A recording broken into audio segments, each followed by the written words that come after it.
Assalamualaikum warahmatullahi wabarakatuh.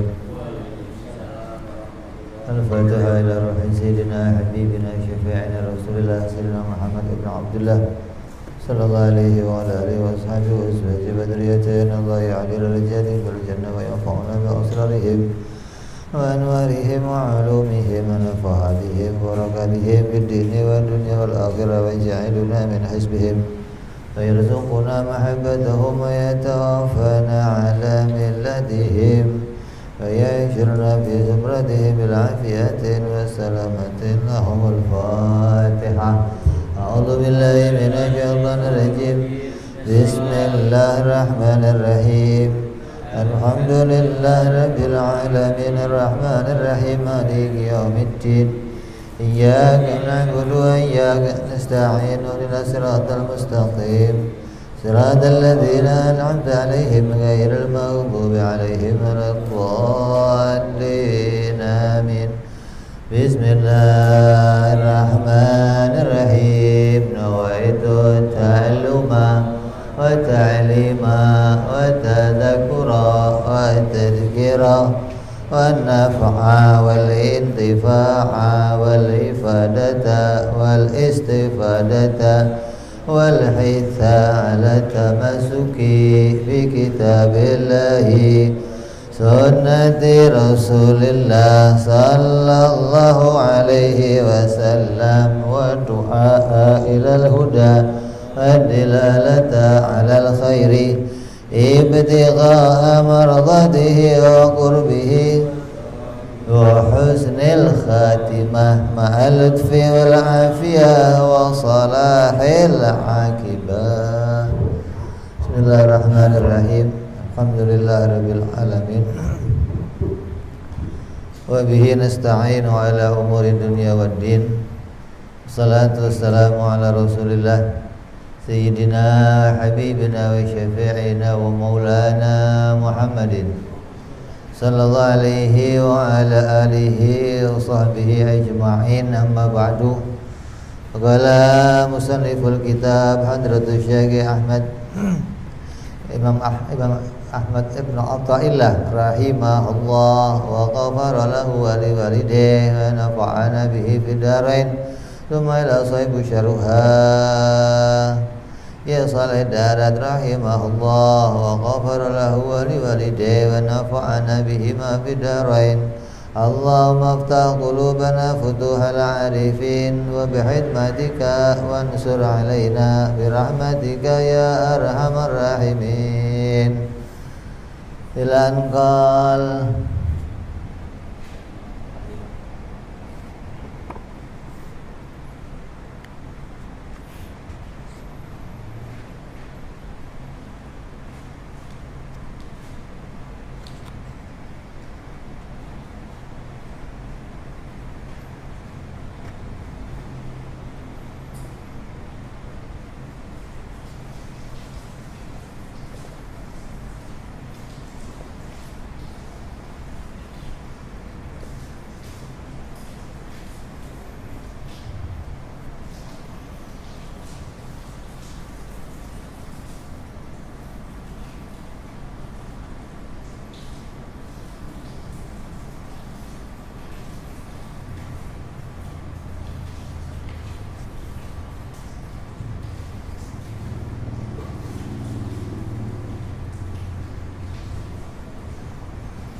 Bismillahirrahmanirrahim.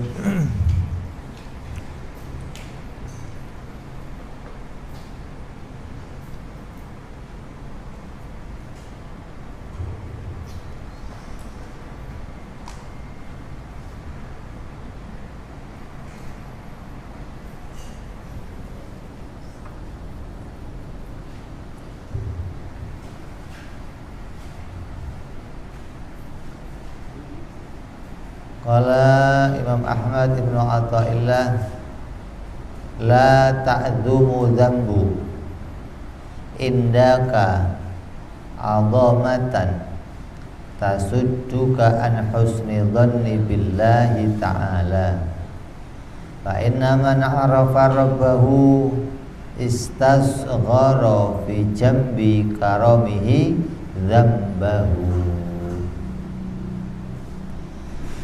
Tidaklah boleh suatu dosa terlihat begitu besar bagimu hingga merintangimu dari berprasangka baik kepada Allah. Sesungguhnya siapa yang mengenal Allah, mengenal Tuhannya dengan benar, pasti akan menganggap dosanya tidak seberapa dibandingkan dengan kemurahan Allah. Ini makna terjemahnya.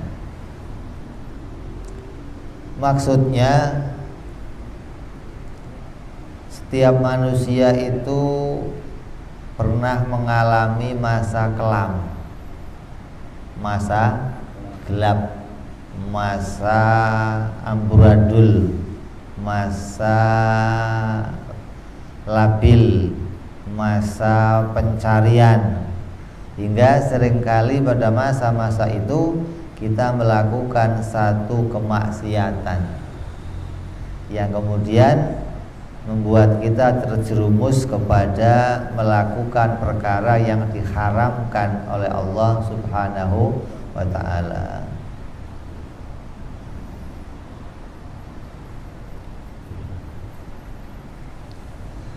Tapi sebanyak apapun dosa yang pernah kita lakukan,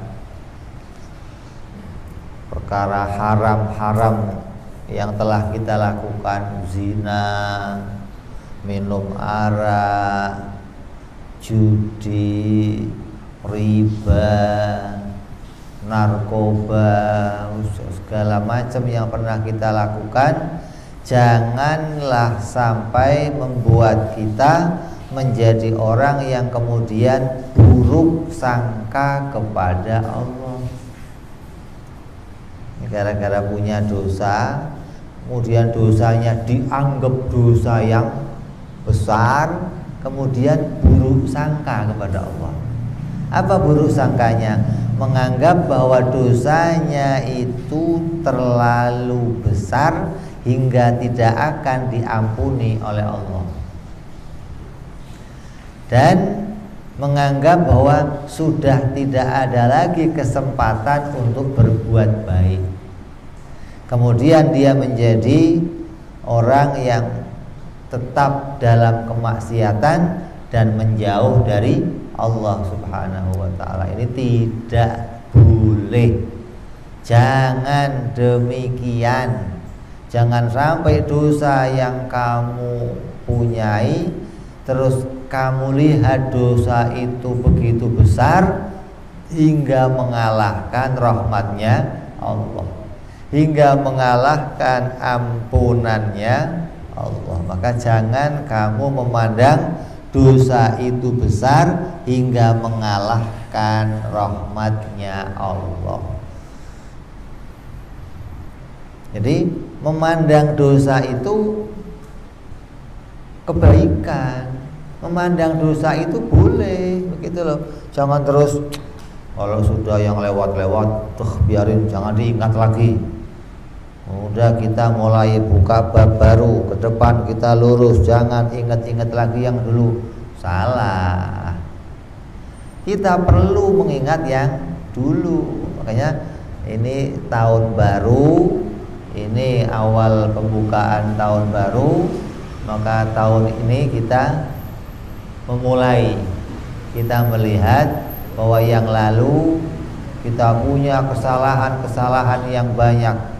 Yang lalu kita punya dosa-dosa yang banyak. Maka dosa-dosa itu jangan dilupakan begitu saja. Kan dikatakan bahwa pandanglah masa lalu agar bisa menjadi modal untuk maju ke masa depan. Nah, cara memandangnya dosa bagaimana? Cara memandang masa lalu bagaimana? Jangan sampai cara pandang kita pada masa lalu menjadi salah. Tahu-tahu kita memandang masa lalu malah hidupnya malah belangsak, hidupnya malah tersesat, hidupnya malah melakukan satu keharaman. Ini jangan sampai demikian. Wal tandurin nafsum ma qaddamat lighad. Maka lihatlah dirimu yang lalu untuk pelajaran pada masa depan. Kamu kalau naik mobil itu kaca spionnya sama kaca depannya gede mana? Kenapa gede kaca depan? Kok enggak gede kaca spion?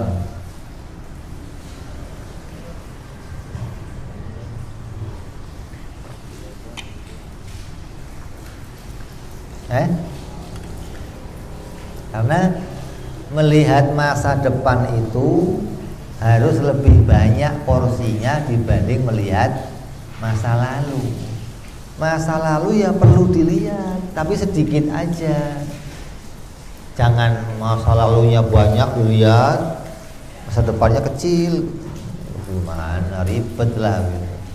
Jadi mobil itu jadi gambaran. Masa depan yang jauh itu perlu kita lihat besar. Tapi masa lalu juga dilihat juga. Jangan terus tutup spion nggak perlu, ribet malah. Orang yang nggak bisa lihat masa lalu malah ribet. Jadi perlu kamu lihat masa lalu, tapi sedikit aja. Jangan banyak. Ini tiap hari mikir masa lalu aja. Kenapa dulu saya begini? Kenapa dulu? Ya. Jadi ada dua sikap manusia yang berkaitan dengan pandangannya kepada dosa-dosa di masa lalu. Ada dua kelompok orang yang akan kita sikapi di dalam melihat masa lalu yang berkaitan dengan dosa-dosa yang pernah diperbuatnya. Yang pertama, orang yang mengingat di masa lalunya pernah punya dosa besar karena dia melakukan perbuatan-perbuatan yang haram, seperti dia pernah minum arak, dia pernah berzina, dia pernah berjudi, dia narkoba, dia melakukan berbagai macam kemaksiatan. Dia pandang semua dosa-dosa itu dan dia melihat betapa dosanya banyak. Begitu besar kesalahannya di masa lalu. Maka pandangannya melihat masa lalu yang penuh dosa itu kemudian dibarengi dengan segera bertaubat, gitu loh. Asal ingat masa lalunya, ya Allah astagfirullah, ampuni saya ya Allah. Setiap lihat masa lalunya, ya Allah astagfirullah. Kalau nggak ingat bagaimana? Ya jalan aja, sholat, puasa, haji, zakat. Begitu kok satu waktu lagi diem, kemudian terlintas ingat dulu saya pernah, ya Allah astagfirullah. Segera bertaubat. Maka ingatan pada masa lalu yang seperti itu ingatan yang mendapat pahala dari Allah, gitu loh. Ingat dosa itu dapat pahala. Untuk punya dosa kamu. Kalau nggak punya dosa mau ingat apa kamu? Jadi jangan nyesel kenapa saya harus punya dosa. Justru dosa itu jadi alat ibadah kalau kamu tahu jalannya, gitu loh. Gimana jalannya? Ketika mengingat dosa-dosanya segera bertaubat dan meyakini bahwa Allah tidak akan menghendaki suatu kejadian kecuali kejadian itu pasti mengandung hikmah baik. Ya. Semua kejadian yang bikin siapa? Yang bikin siapa? Allah. Baik yang bikin siapa? Buruk yang bikin siapa? Ya. Jadi baik kita yang dulu, buruk kita yang dulu, semuanya yang bikin adalah Allah. Nah, Allah tidak membikin sesuatu kecuali pasti mengandung hikmah. Allah tidak menciptakan sesuatu kecuali mengandung nilai kebaikan. Loh kan jadinya saya maksiat, emang ada baiknya Beb? Banyak. Apa baiknya? Kamunya aja yang goblok, gak ngaji-ngaji, yang gak ngerti, makanya ngaji biar pinter. Hingga maksiat kamu itu apa untungnya kok saya dulu dibikin maksiat oleh Allah, gitu loh. Maka mengingat dosa yang seperti itu, mengingat dosa yang tiap kita ingat dosa kemudian taubat, ingat dosa kemudian taubat, maka ingatan yang seperti itu adalah ingatan yang terpuji dan itu menandakan hati kamu hati yang hidup, menandakan hati kamu punya cahaya, nurut tauhid ada di dalam hati kamu. Jadi setiap manusia itu oleh Allah diberikan cahaya iman. Semua manusia, nggak ada yang nggak dikasih, nggak ada. Iblis dikasih, apalagi kamu. Sedunia ini dikasih semua. Hanya ada yang kemudian cahaya yang kecil di hatinya itu dipadamkan. Hingga dia nggak bisa melihat kebenaran lagi. Allah nggak kelihatan, Nabi nggak kelihatan karena cahaya di hatinya dipadamkan. Ada yang cahaya di hatinya itu kecil, tapi dibiarkan tetap kecil aja sampai mati. Tapi ada cahayanya, tapi tetap kecil. Allah yang ngelihatnya nggak jelas, ngelihat Nabi nggak jelas, lihat akhirat nggak jelas, tapi ya lihat, tapi remeng-remeng. Lah ada orang yang punya cahaya ini kemudian dikembangkan cahayanya tambah besar, tambah cahaya, tambah terang, tambah terang. Nih, ada yang demikian keadaannya. Jadi jangan menganggap bahwa manusia itu nggak dikasih hidayah. Allah nggak, semua manusia dikasih hidayah semua, diberi cahaya di hatinya. Hanya ada yang kemudian dipelihara cahaya ini, ada yang cahayanya tidak dipelihara. Artinya dibiarkan mati, dibiarkan padam hingga dia tidak mendapatkan petunjuk apa-apa dari cahaya tersebut. Nah, orang-orang yang dia masih punya taubat, menyesali apa yang dia lakukan, kesalahannya diistighfari, ditaubati dengan taubatan nasuha, berarti cahaya di hatinya masih nyala.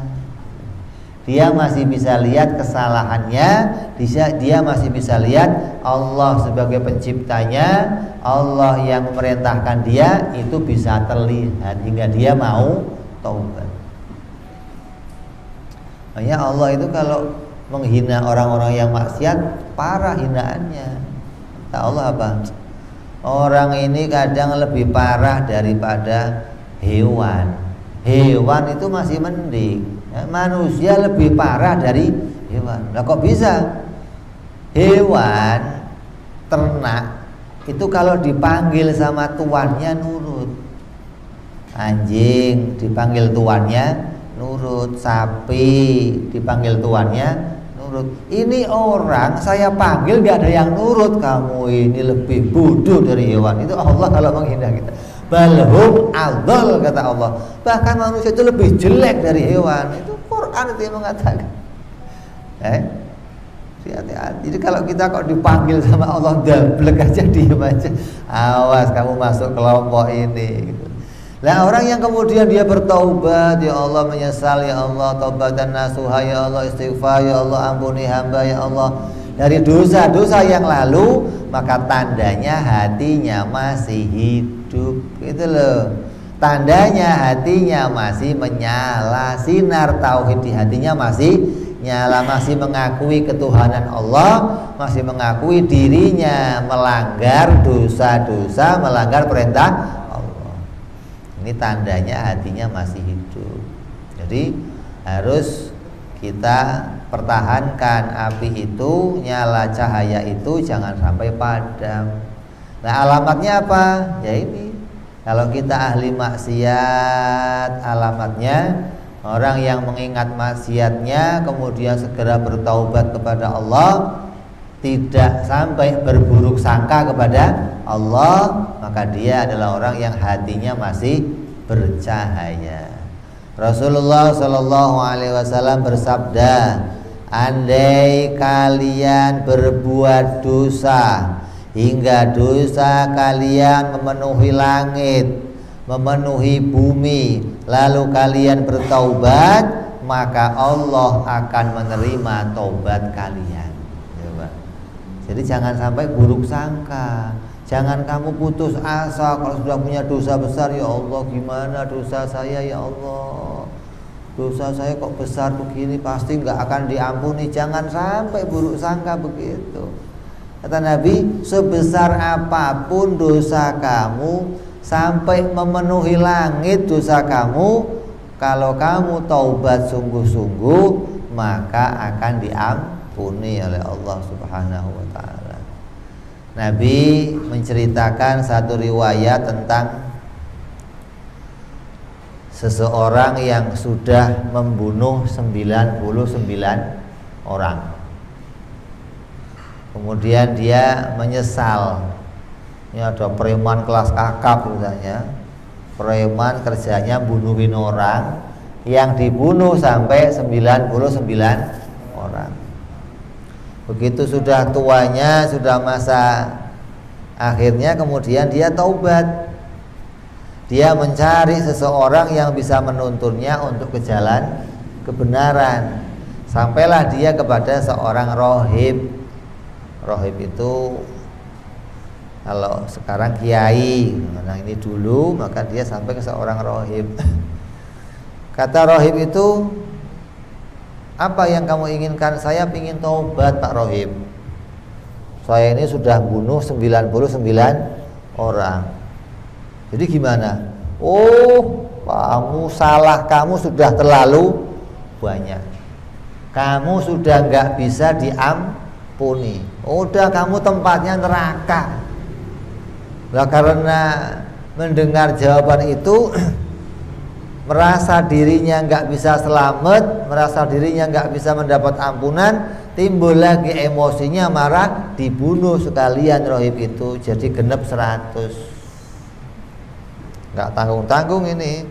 Pokoknya yang nggak bisa bantu saya tobat, hatam sekalian katanya. Udah keluar dari rumah rohib itu, bingung dia mau kemana, terlunta-lunta, sampai dia mencari siapa yang bisa nolong saya untuk taubat.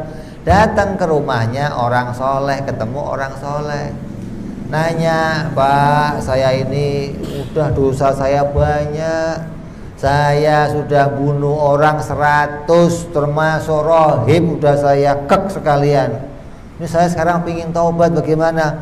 Oh, kalau kamu serius mau taubat, mau betul-betul taubat nasuha, pasti diampuni sama Allah. Oh, senang dia. Betul Pak, betul. Gimana caranya? Kamu pergi ke daerah anu, dikasih tahu suatu daerah, yang di daerah itu isinya orang-orang soleh. Kalau kamu ke sana, kamu bisa taubat, kamu bisa dituntun untuk bisa mendapat pelajaran tentang agama di sana. Hingga kamu jadi orang baik di sana. Siap, saya mau ke sana. Mana? Berikan alamatnya, berikan tanda-tandanya, maka berangkat dia. Begitu berangkat, sampai di jalan sampai di jalan mati. Belum sampai tujuannya, mati. Begitu mati, malaikat seneng bener ini, malaikat Zabaniyah, malaikat penjaga neraka, seneng bener ini. Apa? Ini bagian saya ini, ya. Sini. Begitu mau diambil, oleh malaikat penjaga surga, ditahan. Nanti dulu, ini juga haknya saya. Gak bisa, ini orang sudah sepanjang hidupnya maksiat, gak ada kebaikan yang dia perbuat. Sampai pendeta dibunuh, rahib dibunuh. Ini bagian saya, neraka tempatnya. Gak bisa, ribut. Malaikat ribut. Ngurusin satu orang yang dituduh oleh malaikat yang satu ini orang neraka, kata yang satu dia berhak masuk surga. Kenapa kok kamu untuk dia masuk surga? Dia sudah taubat. Kalau orang yang taubat akan diampuni sama Allah. Tapi taubatnya sudah terakhir, belakangan nggak kepake. Turun malaikat Jibril. Ini ada apa ribut, ada apa? Malaikat kok gegeran begitu. Ini Pak, ini sudah lapor sama Allah. Minta penyelesaian, gimana cara menyelesaikannya. Kata Allah, ya sudah, sekarang diukur tempat dia berangkat tadi taubat, diukur sampai tempatnya dia itu yang akan dituju dekat mana. Jadi dia matinya di sini, kemudian suruh ngukur tempatnya dia berangkat sama tempat tujuan dia lebih dekat mana. Lebih dekat tempat dia berangkat atau lebih dekat tempat tujuannya. Begitu diukur sama malaikat, ternyata dekat tempat tujuannya. Kata Allah, surga tempatnya. Kenapa? Dia sudah mendekat pada kebaikan. Kalau baru jalan kok mati masih jauh, neraka dia ini. Ini perdebatan malaikat memperebutkan ini orang akan masuk surga atau neraka. Tapi berita yang membuat kita bisa menerima hal itu apa? Siapa saja orang yang telah bertaubat, maka Allah akan mengampuni dosa-dosanya. Kalau umat-umat terdahulu kalau taubat itu ampunannya lama. Ampunannya lama. Makanya Nabi SAW pernah didatangi oleh malaikat Jibril alaihi salam, kemudian memberikan berita tentang Nabi disuruh meminta sesuatu. Apa yang kau akan minta ya Rasul? Maka Nabi minta apa? Jibril memberikan kabar gembira kepada Rasulullah. Rasulullah ingin tahu berita tentang umatnya. Kata maka Jibril, ya Rasulullah, Allah sudah menyiapkan tempat untukmu di surga. Itu belum buat aku bahagia Jibril. Allah akan memasukkan kau duluan ke surga. Itu enggak buat aku bahagia Jibril. Nanti Allah akan memasukkan engkau umatmu semuanya ke dalam surga.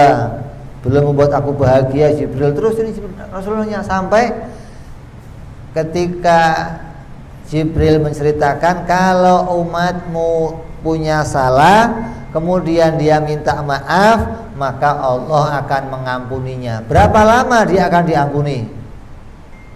Setahun? Terlalu lama. Setengah tahun? Terlalu lama. Seminggu? Terlalu lama, kata Rasulullah. Enggak mau kalau segitu, terlalu nganyang, nawar Rasulullah. Satu hari terlalu lama. Coba. Ini keistimewaan yang enggak terjadi pada umat-umat yang terdahulu. Umat terdahulu kalau punya salah untuk taubat, lama diampuni oleh Allah dosanya. Tapi keistimewaan umatnya Rasulullah Sallallahu Alaihi Wasallam, kalau dia bertaubat belum kering ucapannya, maka Allah mengampuni dosa-dosanya. Kalau dosanya, kalau taubatnya betul-betul taubatan nasuha, taubatnya betul-betul karena Allah, taubatnya betul-betul punya penyesalan di dalam hatinya. Jadi jangan sampai kita kecil hati, jangan sampai kita menganggap bahwa dosa saya lebih besar dari rahmatnya Allah. Oh itu Itu anggapan yang sangat berbahaya, anggapan yang tidak boleh ada pada diri kita yang begitu. Kemudian yang kedua,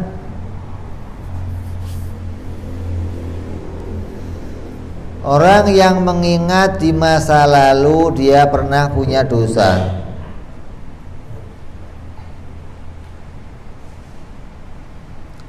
Karena dia pernah melakukan perbuatan yang haram, pernah zina, pernah riba, pernah minum arak, pernah berjudi, pernah narkoba, pernah banyak kelakuan jahat yang dilakukannya. Dia ingat dosanya. Oh, saya ini kok banyak sekali dosa yang sudah saya lakukan. Kemudian setelah dia mengingat dosa-dosa itu, bukannya dia malah istighfar, tapi dia menganggap saya ini gak ada baiknya, saya ini gak mungkin dimaafkan oleh Allah, kesalahan saya terlalu besar, gak ada lagi kesempatan saya untuk jadi orang baik, saya gak akan jadi orang yang diterima ampunan, gak akan diterima dosa-dosanya oleh Allah. Ampunan saya gak akan, permintaan maaf saya gak akan diterima oleh Allah. Ketika orang itu punya keyakinan seperti itu, maka itu mengingat dosa yang jelek. Udah punya dosanya jelek, ketika dosanya diingat, justru dosa itu menimbulkan dosa yang baru lagi. Jadi dosa-dosa yang lama sudah banyak, ketika kamu ingat dosa itu menimbulkan dosa baru lagi. Bukan justru dosanya diingat menimbulkan kebaikan, menimbulkan ampunan, menimbulkan datangnya rahmat Allah dengan taubat. Malah ini ketika ingat dosa, malah banyak dosanya nambah, malah dosanya dilipat gandakan lagi oleh Allah. Kenapa? Karena dia kemudian berburuk sangka kepada Allah. Kemudian dia menjadi orang yang putus asa dari rahmatnya Allah. Buruk sangka sama Allah, putus rahmatnya Allah, ini lebih besar dosanya dari maksiat yang pernah kamu kerjakan. Kamu pernah zina, pernah minum arak, pernah riba, pernah judi, itu dosa besar. Tapi kalau kamu putus asa dari rahmatnya Allah, kamu menganggap dosa kamu gak akan mungkin diampuni oleh Allah, ini lebih besar dosanya dari yang pernah kamu lakukan. Jadi orang yang sampai seperti itu, maka dia menambah dosanya, bukan mengurangi dosanya. Maka mengingat dosa yang caranya seperti ini adalah jelek, bahkan merusak iman. Kenapa rusak imannya? Karena buruk sangka tadi kepada Allah. Jadi buruk sangka itu membawa dia menjadi orang yang rusak imannya. Seharusnya seorang hamba itu berbaik sangka kepada Allah, justru ini membuat dia buruk sangka kepada Allah, berarti rusak imannya kepada Allah. Ya, dosanya tadinya cuman haram, begitu dia ingat dosanya, bukan malah bertobat, malah buruk sangka kepada Allah meningkat. Yang tadinya dosanya cuman haram, maka yang kemudian meningkat menjadi dosa zahir, jadi meningkat ke dosa batin. Imannya menjadi rusak karena dia putus asa dari rahmatnya Allah. Dia berburuk sangka kepada Allah subhanahu wa ta'ala. Maka tidak boleh seorang hamba menganggap dosanya lebih besar dari rahmat dan ampunannya Allah. Yang seharusnya adalah dia menganggap bahwa dosa sebesar apapun itu pasti akan diampuni oleh Allah. rahmatnya Allah lebih besar dari dosa yang pernah saya lakukan. Ampunan Allah lebih besar dari semua dosa yang pernah dilakukan hamba. Nah, saya nanya, dosa kamu besar mana sama orang yang bunuh 100 orang tadi? Tapi dia diampuni oleh Allah karena dia taubat kepada Allah dan menyangka baik kepada Allah bahwa Allah akan mengampuni dosa saya. Nah, kamu dosanya paling berapa sih? Pernah bunuh orang? Paling bunuh nyamuk itu. Paling tinggi cicak yang dibunuh. Ini 100 orang dibunuh. Tapi Allah mengampuni dosanya karena dia betul-betul bertaubat kepada Allah Subhanahu wa taala. Jadi tidak boleh orang itu menganggap dosanya lebih besar hingga dia putus asa, hingga dia menganggap rahmatnya Allah tidak akan bisa mengampuni dosanya. Lah, seharusnya bagaimana? Yang seharusnya justru dia bisa mengambil hikmah dari apa yang telah terdahulu terjadi. Artinya kejadian yang dia lakukan dulu bentuk kemaksiatan itu mesti dipikirkan apa hikmahnya ya. Allah kok jadikan kejadian dulu saya ini kok berbuat maksiat, saya berbuat seperti ini apa hikmahnya? Nah, ini lihat hikmahnya. Justru kamu akan mendapat kebaikan dari situ karena bisa melihat setiap kejadian yang Allah bikin gak mungkin sia-sia. Maksiat kita pun yang kita kerjakan itu gak mungkin sia-sia. Pasti ada nilai hikmah, ada nilai kebaikan. Tinggal kamunya tahu gak apa nilai kebaikan yang Allah letakkan pada kejadian tersebut. Inti dari taubat itu apa? Inti dari taubat itu adalah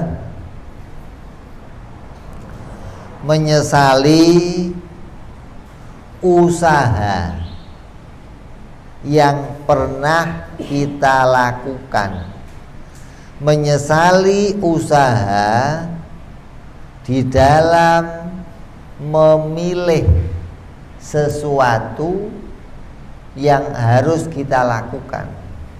Tiap manusia itu punya usaha. Dalam usahanya dia punya pilihan.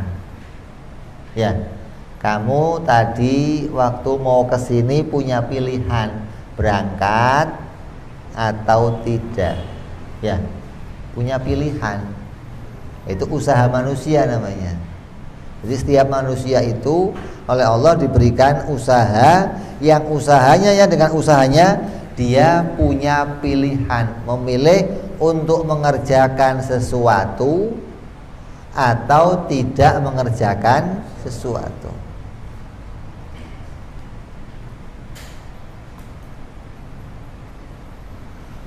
Mengerjakan sesuatu atau tidak mengerjakan sesuatu itu adalah pilihan usaha kita. Maka jangan pernah kita menyesali apa yang diputuskan oleh Allah, bahwa kita dijadikan oleh Allah menjadi orang yang jelek. Jangan pernah begini nyesel, kenapa kok Allah bikin saya jadi orang jelek? Oh, ini haram, nggak boleh kamu. Padahal yang bikin kejadian itu siapa? Allah. Tapi kamu nggak boleh mengatakannya, kenapa Allah bikin saya jelek? Ini nggak boleh. Jadi jangan pernah menyesali takdir yang Allah ciptakan walaupun kejadiannya itu jelek. Kenapa sih saya kok dibikin jelek sama Allah? Jangan. Karena setiap kejadian yang dibikin Allah pasti ada hikmahnya. Kalau sampai kamu mengatakan menyesali kenapa saya dibikin jelek, tahu-tahu kejadiannya bawa keuntungan, nanti kamu malu. Saya kira nggak bagus ya Allah, ternyatanya bagus. Nanti kamu malu malah. Karena yang dibikin oleh Allah pasti membawa hikmah. Nah terus yang harus saya sesali apa? Kalau saya nggak boleh menyesali Allah menjadikan saya berbuat jelek, yang harus saya sesali apa? Yang harus kamu sesali adalah pilihan kamu, pilihan kita. Kenapa saya kok milih itu ya Allah? Itu yang kita sesali. Bukan kenapa kok Allah bikin begitu, bukan. Kalau Allah bikin begitu mesti ada baiknya, begitu loh. Jadi kalau kamu kok milih yang jelek, ya kamu dapat hukumannya. Kalau Allah yang bikin pasti mengandung kebaikan. Tapi kalau itu pilihan kamu, pilih yang jelek, ya kamu salah. Itu yang harus kita sesali. Kenapa saya kok malam minggu pakai keluar? Coba saya nggak keluar, saya nggak maksiat, gitu mestinya. Jangan kenapa Allah bikin saya maksiat malam minggu. Oh ya kurang ajar kamu namanya. Jadi penyesalannya bukan pada takdirnya Allah, karena takdirnya Allah nggak boleh disesali. Takdirnya Allah sepahit apapun pasti mengandung hikmah. Yang harus kita sesali apa? Maksiat yang kita kerjakan. Dari mana maksiatnya? Saya memilih, gitu loh. Kalau saya malam minggu kok milihnya ngaji, saya nggak bakal maksiat. Kenapa kok saya milih keluar rumah, gitu loh. Jadi pilihan-pilihan itu yang harus kita sesali. Pilihan itu yang harus kita taubati, gitu dong. Karena setiap yang hamba lakukan yang di dalamnya itu ada nilai pilihan, kamu akan dituntut dengan pilihan itu. Takdir tidak bisa kamu jadikan hujjah selagi kamu masih di dunia. Ini ingat nih, kamu nggak boleh pakai alasan takdir selagi masih hidup di dunia. Tanya, kenapa kamu begini? Takdir Pak. Oh ini nggak boleh, haram kamu ngomong begitu.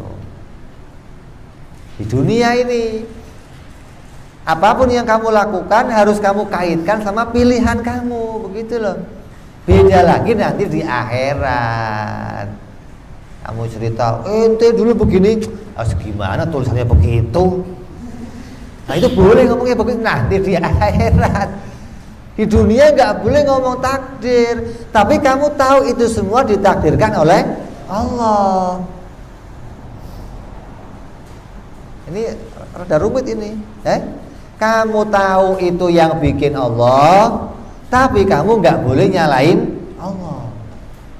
Kenapa? Karena dalam perbuatan itu, kejadian itu ada pilihan kamu di situ. Maka pilihan itulah yang harusnya kamu koreksi. Kenapa saya milih yang jelek, begitu dong. Padahal saya bisa milih yang baik. Coba dulu saya milih yang baik, saya nggak berbuat jelek begini. Ya Allah ampuni saya, ya Allah. Kok saya milih jelek, ya Allah. Mudah-mudahan yang kemarin, ya Allah, itu pilihan jelek yang terakhir yang saya pilih, ya Allah. Ke depan saya ingin pilih yang baik-baik, ya Allah. Begitu harusnya hatinya. Jadi pilihan yang kemarin harus kita akui, ya Allah, saya memang kemarin yang milih jelek. Tapi mudah-mudahan ya Allah, yang kemarin itu pilihan jelek yang terakhir. Yang ke depan mudah-mudahan saya nggak milih yang jelek lagi. Gitu dong. Jangan, ya Allah, jangan dibikin lagi loh ya Allah. Ini saya jelek dulu kayaknya. Jangan Allah yang disalahin, gitu loh. Karena apa yang ditakdirkan oleh Allah pasti mengandung nilai hikmah. Ini kadang orang ngaji tauhid tapi kadang kebablasan loh. Ngaji tauhidnya setengah terus keluar, maksudnya nggak ngaji sampai selesai, ya begitu jadinya. Karena tahu kon semua yang bikin Allah, akhirnya jadinya jabariyah, nggak mau disalahkan pada perbuatannya sendiri. diri, padahal dia punya pilihan. Dia andil memilih dalam pekerjaannya, maka kamu harusnya pegang itu. Ini kan pilihan saya ya Allah, saya tanggung jawab ya Allah. Karena yang namanya beban agama itu kita diberi beban, diberi tanggung jawab. Untuk apa? Untuk bisa memilih yang baik, meninggalkan yang jelek. Kalau kamu kok pilih yang jelek, kamu tanggung jawab. Siap loh, kamu udah siap tadi. Usia 15 tahun anak kita dudukkan. Nah, kamu sudah usia 15 tahun. Mulai hari ini kamu terkena hukum syariat.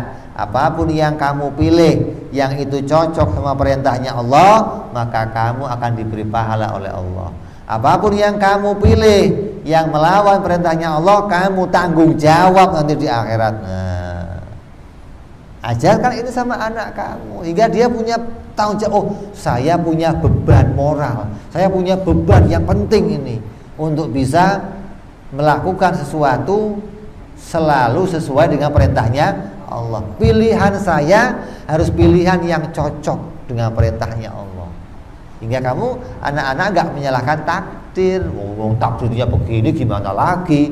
Itu ngomongnya nanti di akhirat. Boleh ngomong takdir begitu kalau kamu sudah menerima hukumannya, begitu loh. Ini belum terima hukum, takdir ngomongnya. Takdirnya begini gimana lagi? Kemudian Allah disalahkan. Oh, parah. Maka jangan pernah kamu mengatakan, kenapa Allah selalu menjadikan saya orang yang jelek? Kenapa kok saya ditimpakan hal-hal yang buruk oleh Allah? Padahal Allah bisa timpakan saya orang yang baik, yang lain dibikin baik oleh Allah. Kenapa saya kok dibikin jelek oleh Allah? Jangan katakan begitu, tapi katakanlah, kenapa saya selalu memilih yang buruk? Kenapa saya selalu punya perbuatan yang buruk? Kenapa di hati saya kok cintanya pilihan yang buruk aja? Itu yang harus kita salahkan. Kenapa? Karena apapun ketetapan Allah itu pasti mengandung kebaikan. Baik itu ketetapan yang baik maupun ketetapan yang buruk pasti mengandung kebaikan. Maka kamu gak boleh menyalahkan keputusan Allah, ketetapan Allah. Tapi yang kita salahkan adalah pilihan kita. Artinya apa? Kita harus mengingat bahwa inilah tanggung jawab yang harus saya terima, gitu loh. Kalau dari awal kamu dikasih tanggung jawab untuk bersyariat, maka maksiat yang kamu kerjakan kamu terima sebagai konsekuensi. Karena saya maksiat ya Allah, saya terima, ini kesalahan saya ya Allah. Saya ngaku saya salah ya Allah, tapi saya taubat. Saya minta ampun, ampunanmu luas ya Allah, dosaku kecil ya Allah dibandingkan ampunanmu, begitu. Jangan terus wow, Allah yang bikin, Allah ngapain taubat, Allah yang bikin, salah sendiri bikin saya begitu. Wah, ini gak ngerti amal yang begini, gak ngerti kalau dia dikasih pekerjaan. Dikasih kerjaan kok gak ngerti. Maka jangan pernah menyalahkan takdir.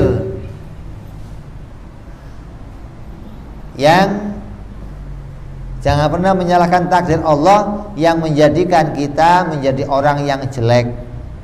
Kenapa? Karena banyak hikmah yang bisa kita petik dari dijadikannya seseorang menjadi orang yang berdosa. Ada hikmahnya. Kalau kamu tahu hikmahnya, kamu tidak akan menyalahkan Allah yang menjadikan kita maksiat. Tapi kita hanya akan menyalahkan diri kita sendiri. Makanya ahli sunnah itu selalu ngomong, yang baik-baik datang dari Allah, yang buruk datang dari saya. Ini pengakuan yang memang benar. Kenapa? Karena yang buruk itu pilihan saya, gitu loh. Lah yang baik kan pilihan saya juga, tapi ditolong oleh Allah. Ini kita kedepankan, begitu loh. Nah terus apa hikmahnya Allah menjadikan kita menjadi seorang ahli maksiat? Ada beberapa hikmah. Di antaranya satu, Allah menjadikan seseorang berbuat dosa, baik itu dosa besar, zina, riba, maksiat-maksiat yang lain, dijadikan Allah pada diri kita. Bisa jadi kemungkinan, karena hikmahnya kan banyak, di antara salah satu hikmahnya Allah menghendaki kita menjadi orang yang bertaubat. Allah mau memperkenalkan dirinya bahwa dirinya adalah at-taib, orang yang menerima taubatnya hamba. Dialah al-ghaffar, dialah yang pengampun segala macam kesalahan. Allah mau memperkenalkan dirinya sebagai at-taib, sebagai al-ghaffar. Maka Allah menjadikan hambanya maksiat. Kalau nggak ada maksiat, kira-kira ada yang diampuni nggak sama Allah? Kalau nggak ada yang berbuat salah, umpamanya manusia itu dijadikan kayak malaikat. Malaikat punya salah nggak?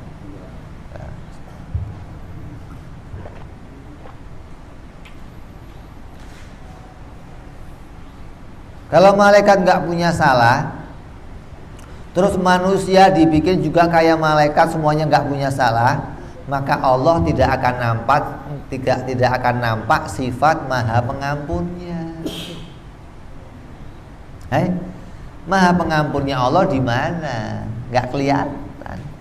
Maka Allah mau menampakkan sifat Maha Pengampunnya. Lah, kalau sifat itu mau ditampakkan, maka ada yang dijadikan maksiat. Lah itu pas kena kita gitu. Gua yang kena nih dah. Perannya kena pada kita, ya kita terima, begitu loh. Jangan terus kenapa saya ya Allah?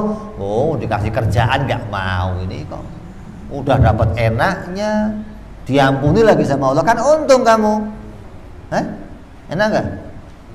Nah begini, ini dibikin maksiat, udah dapat enaknya nggak mau taubat, ya rugi 2 kali itu kan, nanti adabnya besar. Jadi kalau sudah dibikin maksiat sama Allah, apa hikmahnya? Yang pertama, Allah mau menampakkan bahwa dirinya adalah zat yang maha pengampun, dirinya zat yang maha pemaaf. Kalau nggak ada orang yang dibikin maksiat, maka nggak nampak sifat maha pemaafnya.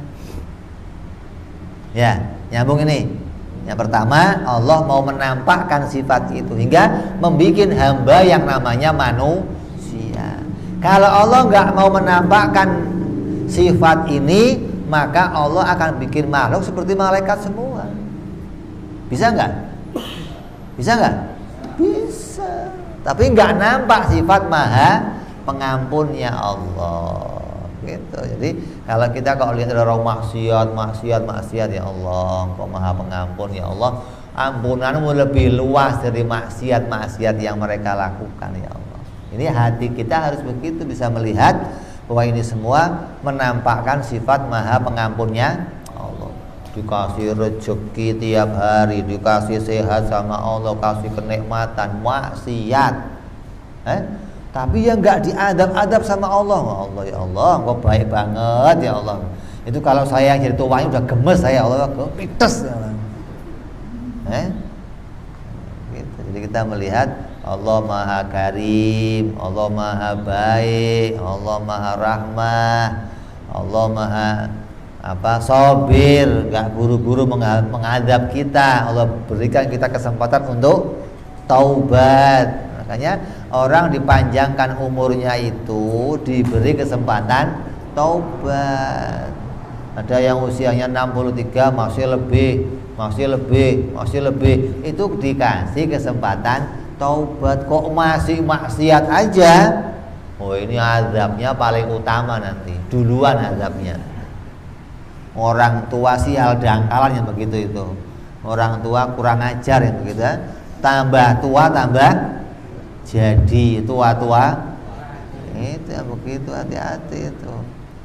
Maksudnya tambah tua itu tambah tawadhu, tambah banyak taubatnya, tambah istighfarnya, tambah karena tahu saya yang kecilnya maksiat, gede begini masih dipanjangkan umur, berarti Allah masih beri saya kesempatan. Segera taubat, segera. Allah mau menampakkan sifat Maha Pengampunnya. Terus di surga itu ada satu pintu, namanya pintu At-Taib, pintu orang-orang yang taubat. Allah punya sifat At-Tawwab, maka Allah menjadikan satu pintu di surga namanya Taib, pintu yang akan dilewati orang-orang yang taubat. Lah kalau enggak ada yang maksiat, yang lewat pintu itu siapa? Kosong dong berarti.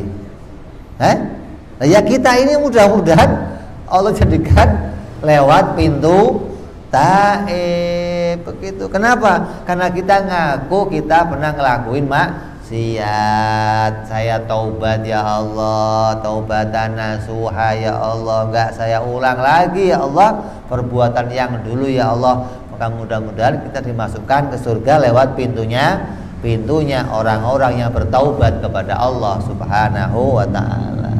Itu hikmah yang pertama. Jadi jangan buruk sangka, kenapa Allah bikin saya maksiat? Loh, ini tadi ada pintu namanya pintu taubat. Allah mau kita masuk lewat situ, maka dibikin maksiat. Tapi kalau setelah maksiat dibikin taubat, begitu loh. Maksiatnya dibikin sama Allah, taubatnya dibikin sama Allah, maka dimasukkan dia lewat pintu taibin, orang-orang yang pada bertaubat. Kalau maksiatnya dibikin tapi taubatnya nggak dibikin, maksudnya pintu mana? Maksudnya pintu mana? Ya nggak lewat pintu taibin mestinya, begitu loh. Jadi pintu itu dibuat oleh Allah dan orangnya pun yang mau masuk dibuat sama Allah. Lah kita ini yang kena, kita yang dijadikan diantaranya orang-orang yang maksiat gitu. Jadi jangan nyalahin takdirnya Allah. Justru kalau kamu sekarang melihat yang dulu, saya pernah maksiat, syukur alhamdulillah ya Allah, alhamdulillah enak banget. Taubat tapi ya Allah saya udah nggak saya ulang lagi ya Allah, begitu. Nanti dapat enaknya tapi sekarang sudah tidak diulang lagi. Nah, orang-orang yang taubatnya diterima oleh Allah maka akan dimasukkan lewat pintu Taibin. Itu yang pertama. Sabda Rasul Shallallahu Alaihi Wasallam, seorang hamba yang melakukan dosa tapi dengan dosa itu dia dimasukkan surga oleh Allah.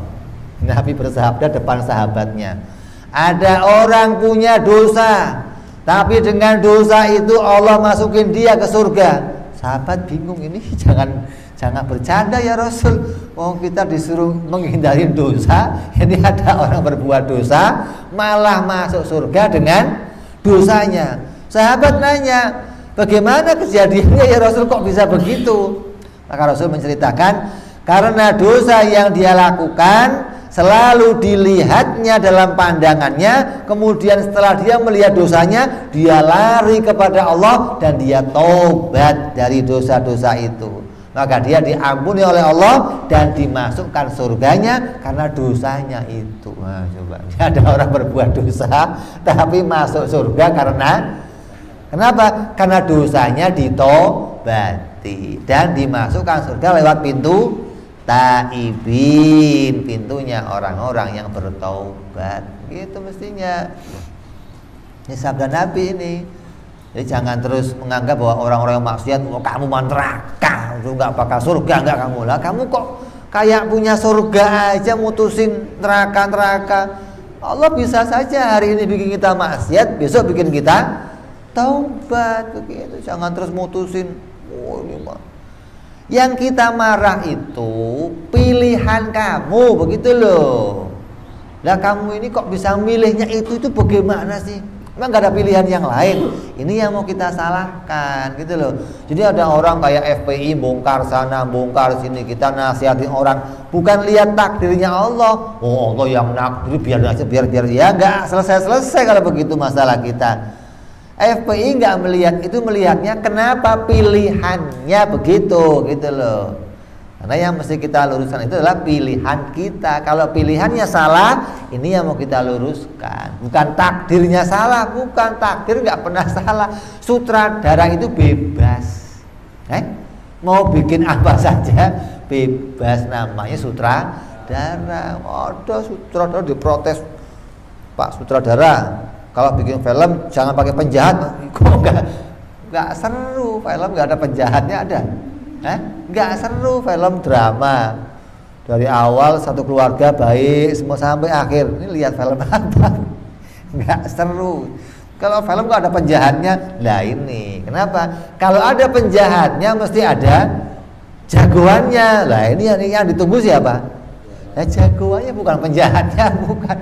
Wah, ada kejahatan nih. Biasanya kalau ada kejahatan akan ada jagoan. Nah, kita tunggu jagoannya. Terus yang kedua,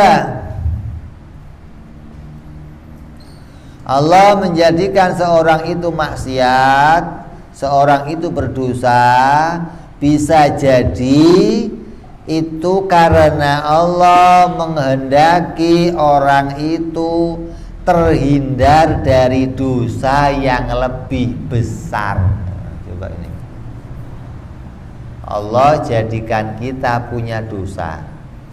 Allah menjadikan kita memilih, kita ngelakuin satu dosa. Apa hikmahnya? Bisa jadi Allah mau menghindarkan kita dari dosa yang lebih besar.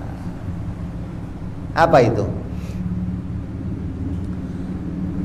Yaitu namanya ujub. Ujub itu bangga sama amal baiknya sendiri. Menganggap amal baik itu muncul dari dirinya, hingga kamu nggak melihat Allah yang memunculkan kebaikan itu. Kamu bangga, saya udah tahajud, kamu apa?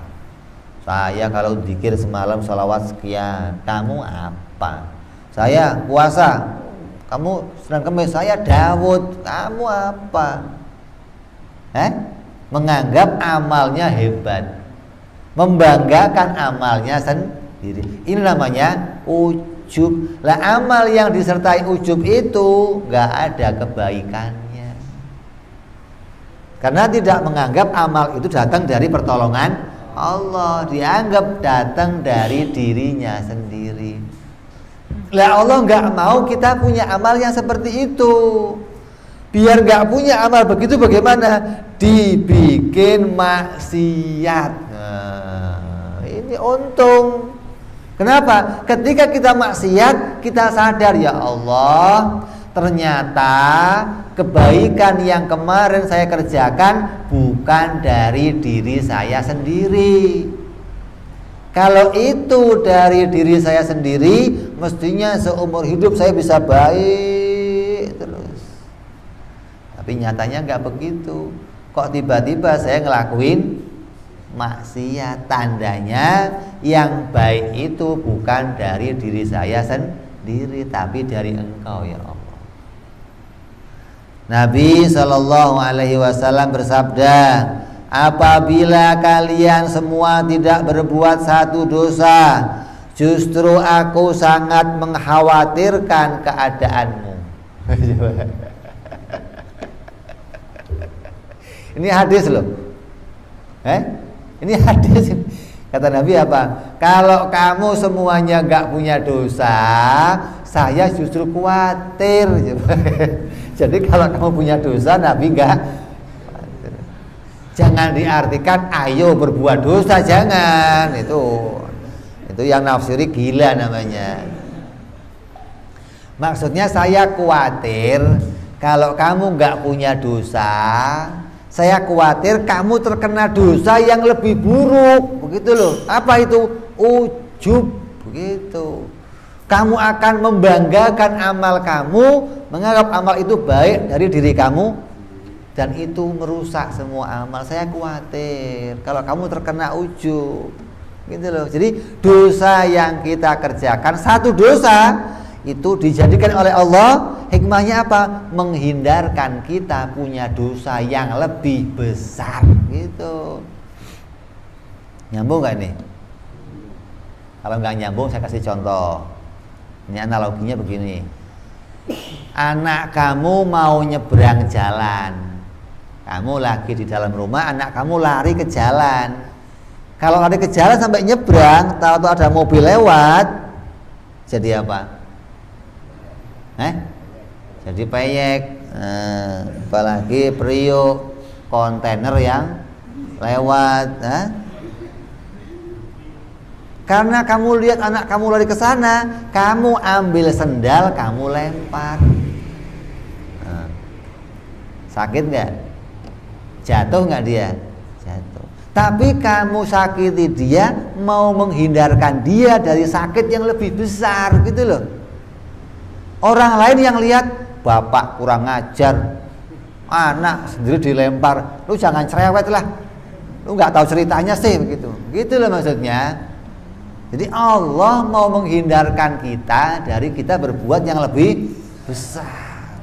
Maka Allah jadikan kita punya maksiat, walaupun itu dalam pandangan kamu itu besar. Saya kok zina, ya Allah, astagfirullah. Saya kok minum arak, ya Allah, astagfirullah. Tapi ujub itu lebih besar dosanya, begitu loh. Ujub itu lebih bahaya kemaksiatannya. Kenapa? Di samping kemaksiatannya zahir, pamer bangga, hatinya juga rusak. Apa? Menganggap itu bukan kenikmatan yang datang dari Allah. Bahaya ujub itu, begitu loh. Jadi untung nggak dibikin maksiat.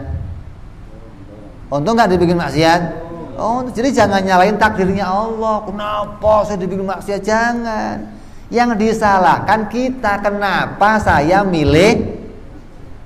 Begitu mestinya. Jadi tanggung jawab kita itu kita kedepankan, karena pilihan itu adalah tanggung jawab kita sendiri. Ujub itu lebih bahaya dari dosa yang lain. Yang mana ujub itu merusak iman dengan menganggap bahwa amal itu hasil perbuatannya sendiri, hingga dia bangga dan memamerkannya kepada manusia. Ketika kita dijadikan maksiat oleh Allah, maka sadarlah kita bahwa kita tidak bisa berbuat baik. Maka apabila muncul kebaikan pada diri kita, kebaikan itu pasti ditolong oleh Allah, sehingga sifat ujub itu akan sirna, akan hilang dari diri kita. Ada orang tua punya anak 3, punya anak 7, punya anak 9. Terus 8 anaknya baik semua. Dokter, insinyur, profesor, kiai. Jadi 1 jadi bajingan.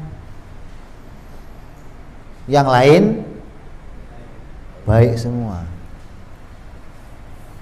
Maka 1 yang jadi bajingan itu Allah mau menolong orang tuanya. Kan pedel kamu. Nah, kalau Allah nolong ya baik semua, Bib. Kalau baik semua malah nggak ditolong Allah. Kenapa? Dia akan ujub nanti, menganggap anak saya semuanya baik karena saya. Begitu 1 ini ahli maksiat, orang tuanya nggak bisa bangga. Wah, ini yang lain didikan saya. Yang itu siapa? Gak bisa begitu. Tandanya apa? Yang lain ini baik karena Allah, begitu loh. Lah kalau ini yang lain baik karena kamu, coba satu ini bikin baik, bisa nggak kamu? Nggak sanggup ruwet yang ini, lah kamu nggak sanggup. Berarti tandanya yang baik ini bikinan bukan kamu. Itu kita disadarkan namanya, gitu loh.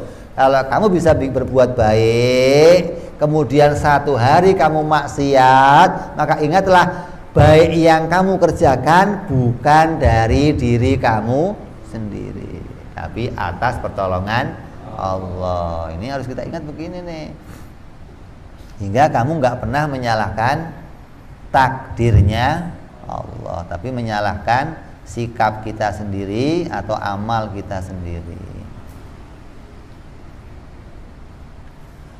Orang yang ma'rifat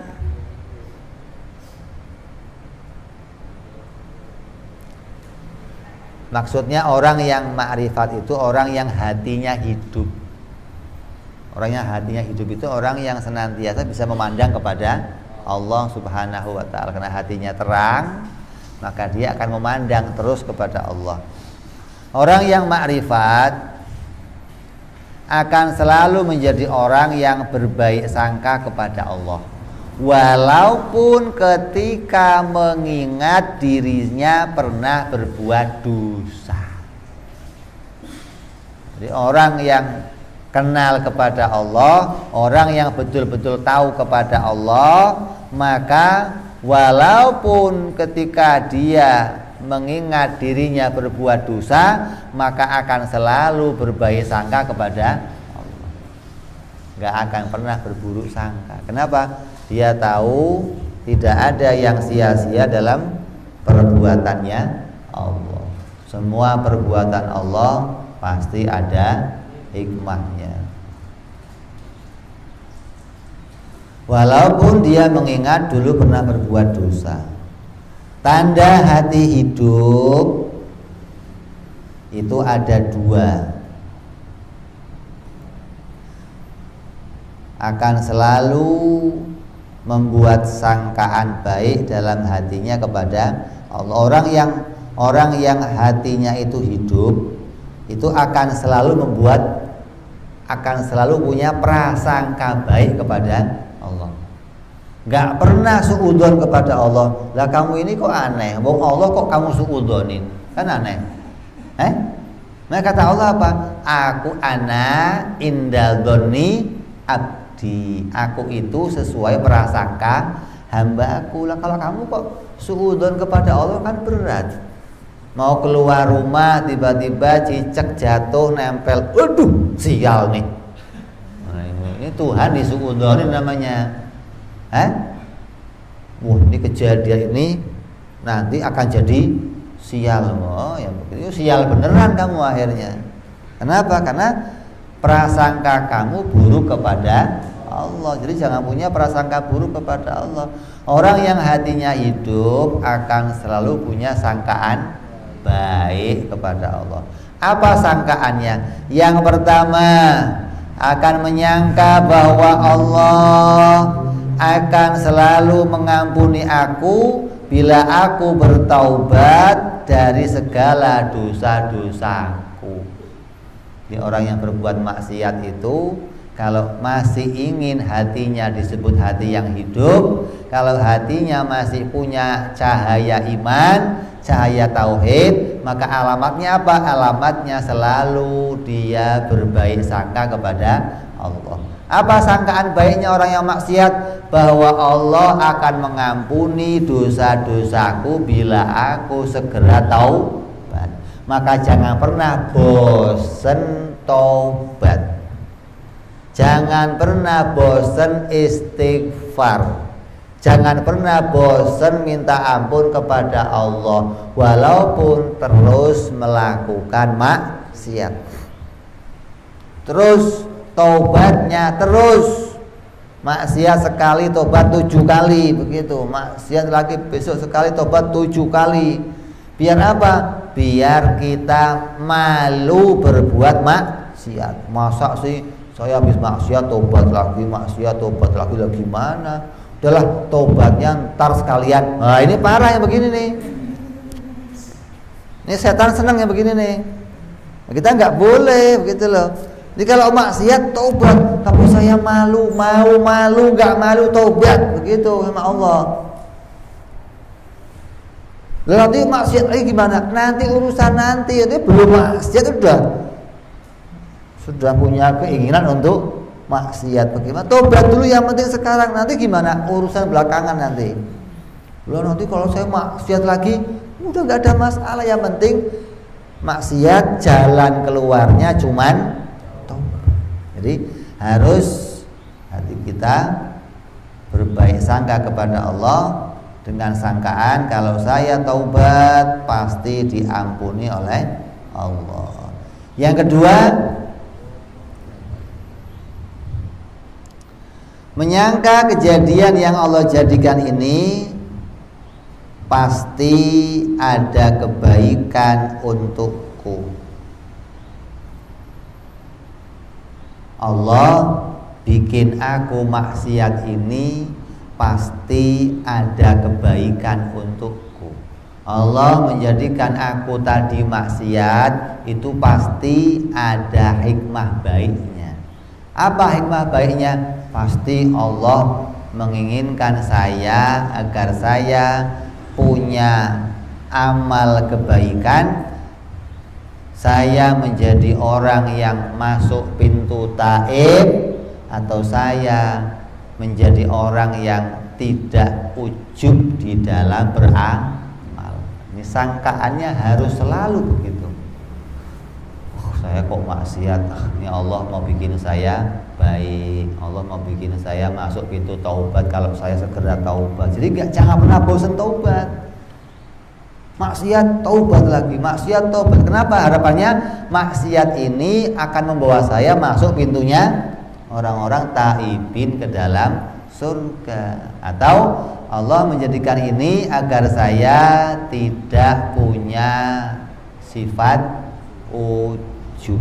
Saya jadi orang yang betul-betul ikhlas dalam beramal, dan amal itu disandarkan pada pertolongan Allah Subhanahu wa ta'ala. Maka inilah amalnya orang-orang yang hatinya masih punya cahaya tauhid. Mudah-mudahan cahaya tauhid di dalam hati kita diterangkan oleh Allah, dinyalakan terus oleh Allah, ditambah terangnya oleh Allah, hingga kita bisa jelas memandang kepada Allah, jelas memandang kehambaan kita. Kita punya kecintaan kepada akhirat, cinta kepada ulama, cinta kepada para nabinya, cinta kepada mati dalam keadaan husnul khatimah, dan yang terpenting kita cinta berjumpa dengan Allah Subhanahu wa ta'ala. Insya Allah kita akan sambung pada hikmah-hikmah yang berikutnya insya Allah. Wallahu a'lam bishawab. Wa ila hadratin Nabi. Al-Fatihah. Bismillahirrahmanirrahim. Ar-Rahmanirrahim. Iya.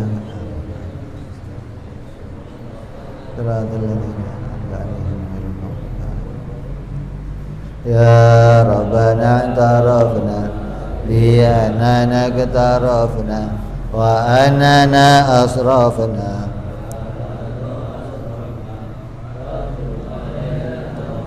taghsil kulli hauba wasdallana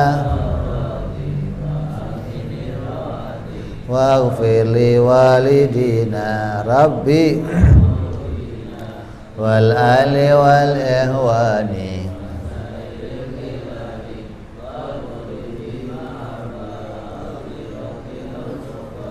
wal muslimina ajma'.